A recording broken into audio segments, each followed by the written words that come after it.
একটি ব্রিজের জন্য কয়েক যুগ অপেক্ষায় থাকার পর অবশেষে নিজেদের টাকায় বাঁশের সাঁকো বানিয়ে বংশী নদী পারাপার হচ্ছে সাভারের ধামরাই থানার প্রায় 5 গ্রামের মানুষ। তবে ভারী যানবাহন চলাচলের কারণে যে কোনো সময় সাঁকোটি ধসে পড়ে ঘটতে পারে বড় ধরনের দুর্ঘটনা, এমনটাই আশঙ্কা করছেন স্থানীয়রা। কিন্তু এদিকে কোনো নজরই দিচ্ছে না সংশ্লিষ্ট কর্তৃপক্ষ। সাভার থেকে তোফায়েল হোসেন তোফাসানের তথ্য চিত্রের ডেস্ক রিপোর্ট।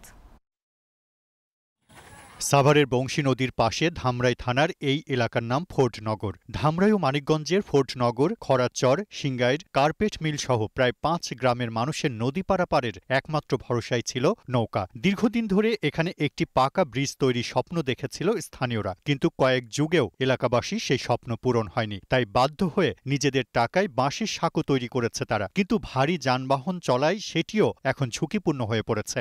4-5 বছর ধরে কইতেছে ব্রিজ হবে হবে, হয় না। আমাকে পোলানো পারে স্কুলে যা কষ্ট, বর্ষায় যাওয়া আসা বেকাদা পড়ে যায়। আমরা খুবই ভয় করছে ভাই, খুবই রিক্স, অনেক রিক্সে আসলাম, অনেক ভয় করছে।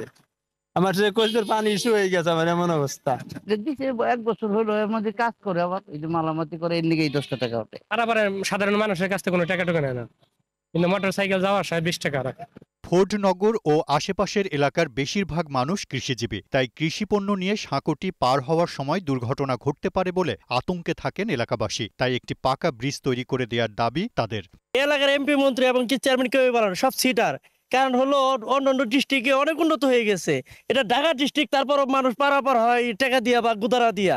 বাসের উপরে খারাপ, বাস অনেক হাই হয়ে গেছে, অনেক হাই হওয়াতে আপনার বাসটা কাঁপে, হয়তো কোনো সময় ভাঙা পড়েও যেতে পারে, নিচে পড়ে গেলে অনেকেরই ক্ষতি হইব। ব্রিজটা খুবই দরকার, মানুষ অনেক ভোগান্তির মধ্যে আছে ব্রিজের জন্য।